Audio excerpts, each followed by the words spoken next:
published and put something that once was secret into the public domain. Let everybody know that it was about evolution, from gangster disciple to growth and development. So everybody didn't want to hear the social change for a positive end, they still stick to that gangster disciple. That's on them. What Larry Hoover is about, and those that's locked up is about, and the concept that I'm about, is growth and development, making the individual have a right to grow and develop. Gator Bradley has become the consigliere of Chicago street gangs. I think growth and development is not necessarily what the Gangster Disciples are all about. I think that might be a farce.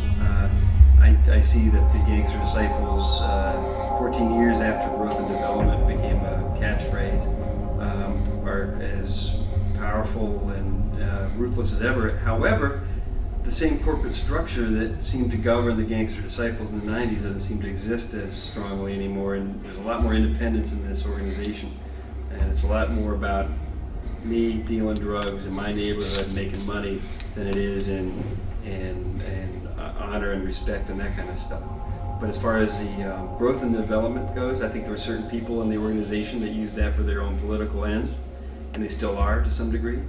But, and maybe some of those people are legit now and they are interested in politics and furthering people's, benefiting the community through politics, but as a whole, I don't think that that's what the GDs are about. By 1987, time had brought about a change. Hoover had gone through the metamorphosis from gangster disciple to growth and development, but the authorities said it wasn't so. According to the authorities, they said he was dealing drugs. They said what made this easy was the constant flow of GD members' movements in prison and the streets. In other words, he could just give an order and have someone deliver whatever. In addition to the accusations of him getting whatever in jail and moving whatever in the streets, it was alleged that he was starting to swell in size. GDs had spread to 35 states, and with the increase of members and the increase of power, you know what they say, them peoples was watching. These aren't kids anymore in the gangs. This isn't the West Side Story of the 1950s movie. These are businessmen. This is the new outfit. This is the new face of organized crime. In the late 80s and very early 90s, they became a national force by recognizing outside markets outside of the city of Chicago and began putting their members into various cities throughout the United States. The Gangster Disciples are now in the position to import narcotics from foreign countries. They're controlling the distribution of narcotics in Chicago. What do you know about Larry Hoover's GDs? I know that Larry Hoover's GDs are considered to be the largest, most powerful gang in Chicago. They are almost like a corporation. They have branches all over the country. I've gone to Winona, Minnesota, and talked to GDs who are working out there through their small towns or in army bases or everywhere. Larry Hoover devised while he was in prison a structure that would mirror a corporate structure. He placed himself at the top as chairman of the board of directors. Immediately beneath him was the board of directors. Approximately half of those members were incarcerated and they controlled the prison system. Half of them were unincarcerated. They controlled the Gangster Disciples operations on the street. The Black Gangster Disciples were a Fortune 500 company. They would be in the top 10%. I know that the organization has changed over the last decade and a half or so. They really kind of entered Chicago's consciousness in the 90s when 21st Century Vote was formed and thousands of people were mobilized to vote in elections and try to get some candidates affiliated with the GDs elected to office. It didn't really happen, but it attracted a lot of attention, especially Mayor Daley's attention. And so the GDs suddenly were in the spotlight, and it was about that time that Larry Hoover's conspiracy case came to a head, and a lot of people think there was some sort of a linkage there between how the GDs suddenly became a political threat and how Larry Hoover suddenly caught this federal case and went away for life. But do you feel the government feels that when Mr. Hoover said real gangsters don't kill each other, they go to the polls, that they looked at that statement as an attempt for GD to be legitimate? The thing is that the old Mayor Daley, the father, he belonged to a gang that he helped develop, helped create. He went on to become the mayor of this great city we call Chicago, along with the people that grew up with him, his friends, his buddies, his allies. At one time, they had their fingers in everything in the city, things that were illegal. And then they began to get off into business. They began to control the commerce within the community, and then politics. It is a natural growth process for people who do illegal things within the community to at some point wake up, get a clue about this ain't working for me or my kind or my community. And so therefore let me get off into business, let me get off into politics. When Larry began to talk in those kinds of terms, they put an X on him. It is what it am, though. You understand? You got a person who has a considerable amount of power, and they feel they can no longer control this person. They dispose him. If he's a leader, they dispose him. That's what they do. You know what I'm saying? And what they feed through the media is propagandized. You know what I'm saying? You know what the news is. News is opinion based with twisted fact. That's all it is. Now it'd be factual situation. You know, he is who he is. You know, people put a whole lot of negativity on it, but in the raw, when these people out here see a powerful black man who can get together a bunch of people like that at one time, you know what I'm saying, sometimes they don't want that, you know what I'm saying? Still incarcerated and definitely a marked man, according to the authorities, he still controlled a $100 million a year drug empire. While on the inside, he controlled more of the outside than the average man on the outside actually did. In addition to that, there was the birth of 21st Century Vote. It was a time that he would take his organization into the political arena, thus enabling jobs for his community. As negative as the government alleges, makes me think of one of the oldest cliches said: can a negative be turned into a positive? According to the authorities, hell no. I think every man can change. Every day you change. You can't never persuade the person. Your actions got to show whether you're changed or not. That's the only way I can answer that. My actions going to show that I've changed. My actions up to this point show that I'm trying to make a change, trying to be accepted in the community. He's trying to override everything that he's did wrong, and I know this. You know what I'm saying? And I know this, and I can't knock that man, because if that's the case, how I'm gonna knock everything I've been through, and now what I'm trying to do is possible. But I don't think you can mix gangs and guns and drugs with a progressive and a right process. You just can't do that. If the gangs are killing, if the gangs are promoting drugs, how in the world can you call that good? That's bad. 21st Century Vote is the political proponent of this whole evolutionary change. Okay? It's a gang force using a political banner. The concept is to make them niggas vote. I think a lot of it is political. He was a black man that had the power to come out and galvanize votes across this country. And when the government found out that he had plans through 21st Century Vote to come out and be involved politically, that's when they went about going about the process of trying to have him indicted on these conspiracy charges, and that's when they took him out of state court and brought him into federal court. And so it's a terrible thing, because he was one man that I really believe could have come out and really brought together young brothers across this country and brought them to the table to vote, and that's where the power is. And that's why I believe there was a collective conspiracy to have him locked up. I know there is. Let me join the issue this evening by reading to you from John Cass's story in last week's Chicago Tribune. Quote, a convicted murderer, a convicted drug dealer, and a former ranking member of the Gangster Disciples, all with ties to Disciples boss Larry Hoover and his political arm, stood Wednesday with the president of the Chicago Urban League, one of the city's most respected organizations, to tout a voter registration drive. And the story went on. Only a few blocks away, a federal drug conspiracy trial continued. It has bolstered prosecutors' contentions that Hoover's political group, 21st Century Vote, was run by gang members and funded with drug money and street taxes. End of quote. Our efforts with them have been certainly above board, very legal. We do not condone any type of criminal behavior by 21st Century Vote members if they are involved, or anyone else.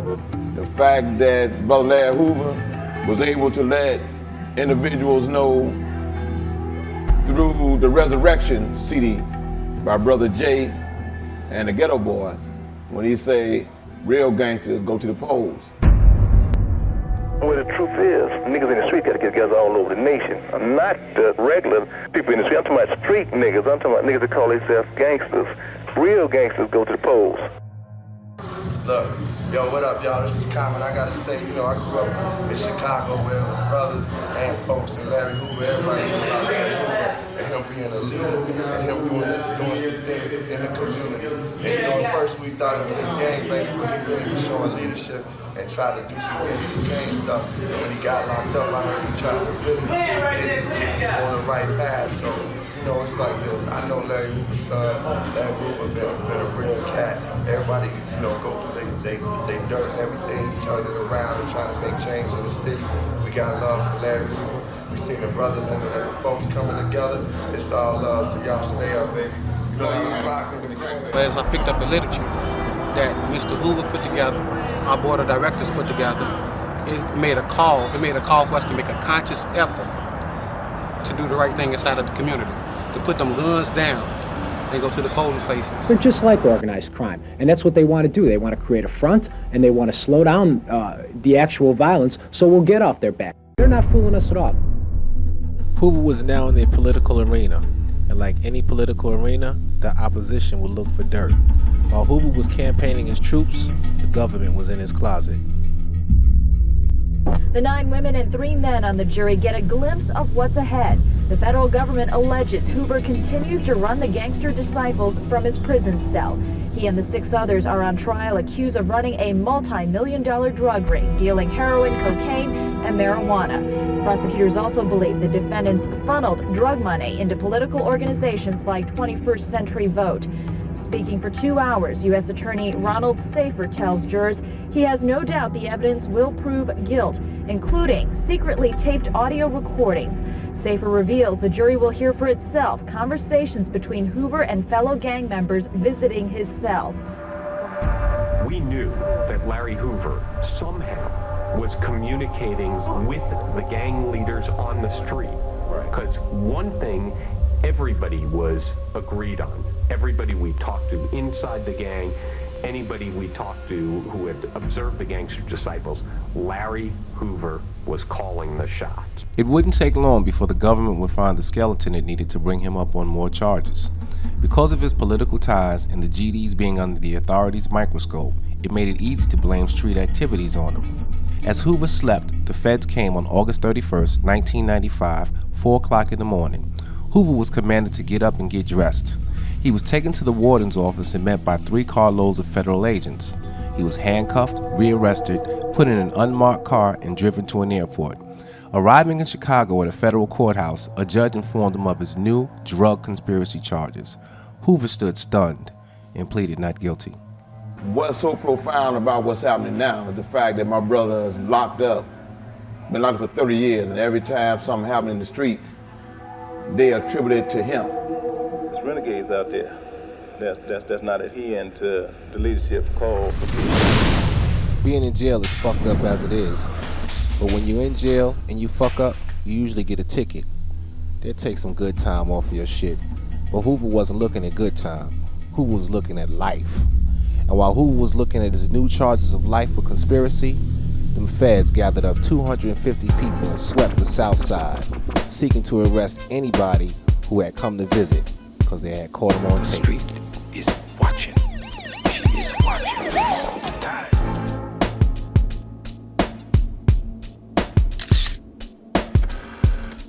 The street is watching. She is watching all the time.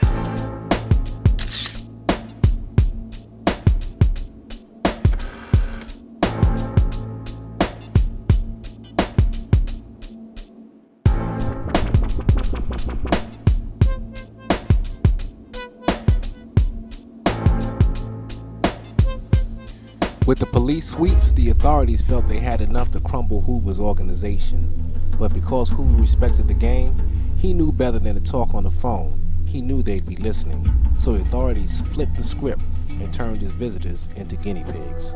They went lower than everyday rats. They put wires on any and everyone without them knowing. One way or another, they was going to build them a case.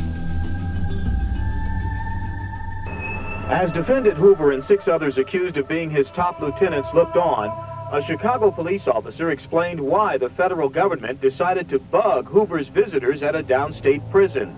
Mary Hodge told the jury Hoover simply wouldn't discuss gang business on prison telephones. But because of the 4th Amendment right, nobody has the right to come and put a buzz on another individual without his permission to go and hear any conversations for that evidence to be used.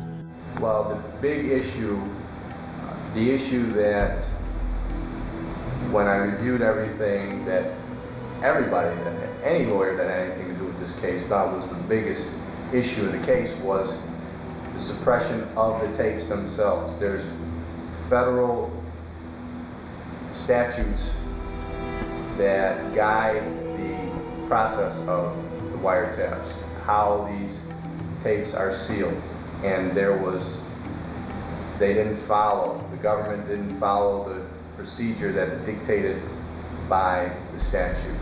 I think the Vienna tapes should not have been allowed, basically because we believe that the government obtained these tapes illegally, in violation of the wiretap laws, in violation of the U.S. Supreme Court laws dealing with wiretaps.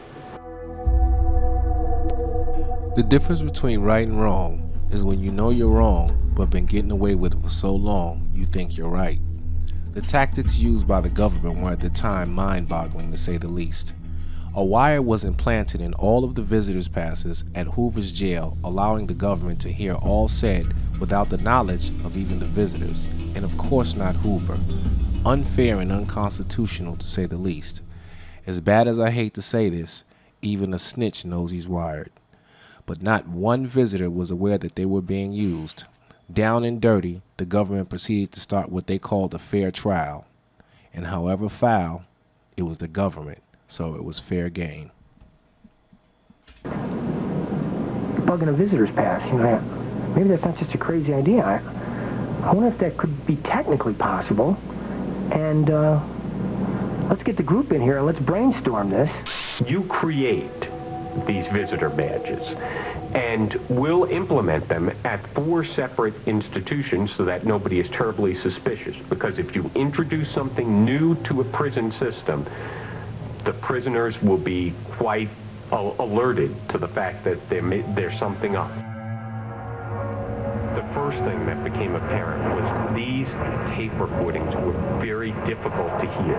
There was a lot of background noise, a lot of distractions, and of course, Larry Hoover and his visitors weren't screaming out the conversations about this illegal activity.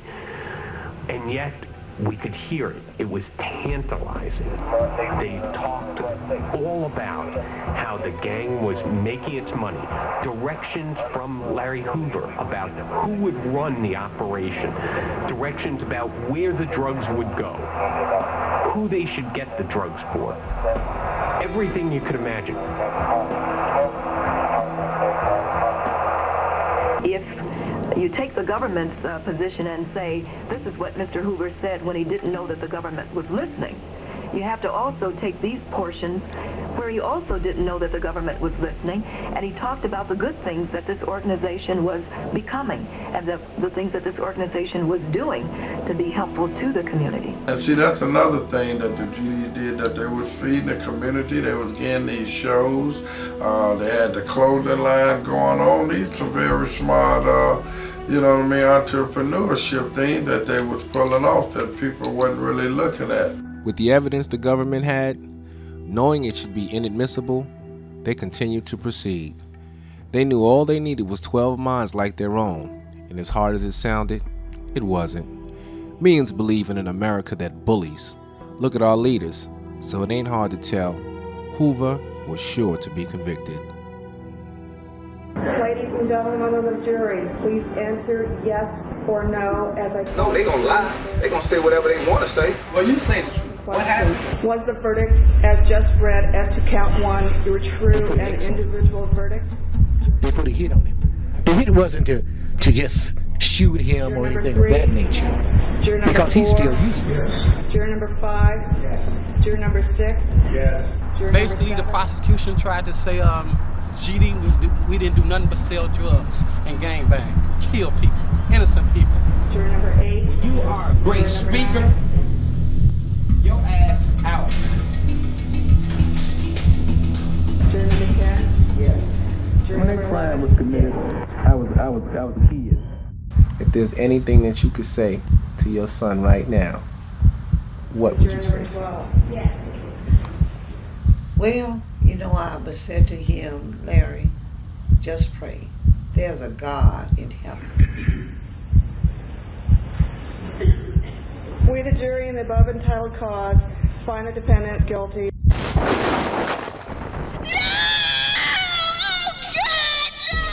They say you should never judge a man until you've walked in his shoes.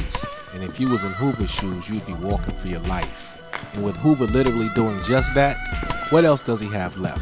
With his newly added 6 life sentences, 7 2-year sentences, and 4 3-year sentences, on top of his original charges, all he has left is hopes of an appeal. And an appeal is a constitutional right granted to all, no matter your personal opinion or your belief. It is a process that acknowledges the possibility of wrong in a case, and this process is and can be used for the prosecution as well as the defense. Based on the present laws that govern, the case isn't over. I feel as though he should get his appeal, you know, especially if it's by the law of the land. He owed that. If that's due process of the law, they should give it to him. So when he comes back to court, they can't even use those bogus tapes. So all those they told and lied on him. You for what? Hoover deserves due process for his case. Guilt or innocence is not for our judgment. Judgment should be for right or wrong. And no matter how wrong or right we may or may not be, when you catch a man right to convict him of wrong. And until you do that, how can America lead? How can you expect one to believe in justice when the injustice still continues to play? And trust me, son, there's an injustice being played somewhere right now, and niggas be talking that slick shit about they got game. But understand that you and me ain't got shit on their court. And until we see that there's a Hoover on any block, on every fucking corner, we're gonna continue to stay in and out of steel box. And one better, they don't give a fuck what you are. Gangsta, Blood, Latin King, Neutron, whatever. In their own words, ignorance is no defense in a court of law. So now you know. Let's see what you niggas do with it. Welcome to the ghetto, where the streets don't stop and the pain don't stop, you know. I'm talking about the ghetto, yeah.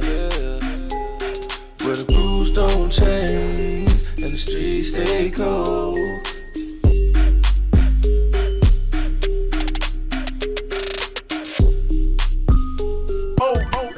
Now back home and shit, man, niggas doing that. Well, they doing it now and shit with the Bloods and all that, but they ain't really doing the gang shit.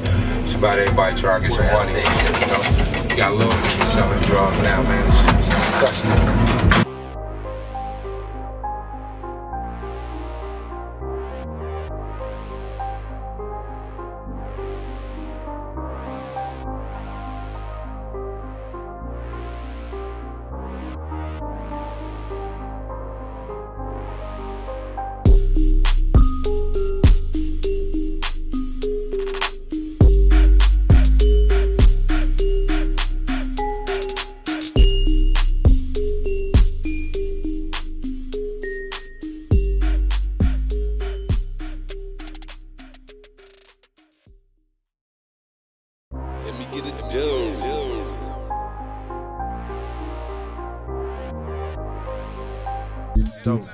I grew up in it every day, man, you know, and it's real.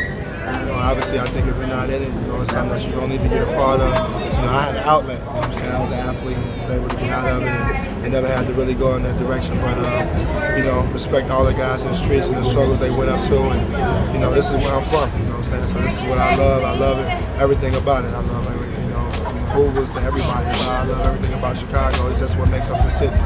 Let me get it done.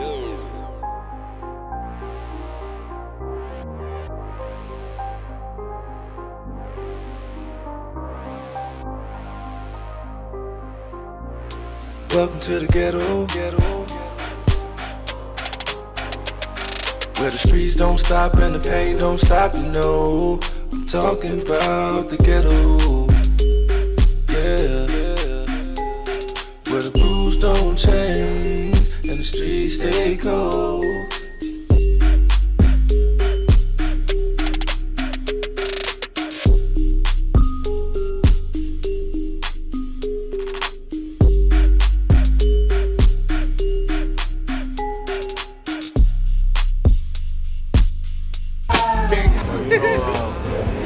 Basically what I feel about it is, you got another black brother going through a struggle, which, being down about it, about other man, you know what I'm saying? So basically what it is just a simple plan is just to keep it down. Tell me what's it gonna be, baby girl, you and me, what?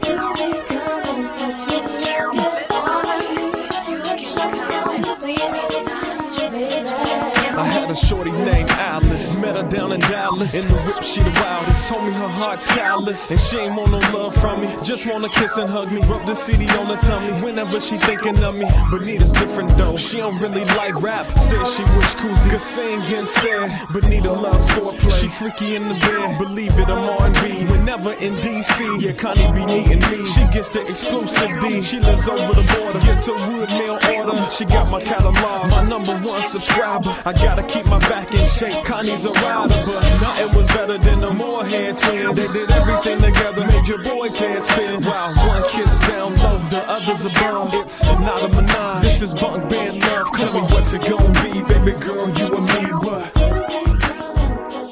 Gang life was ridiculously crazy.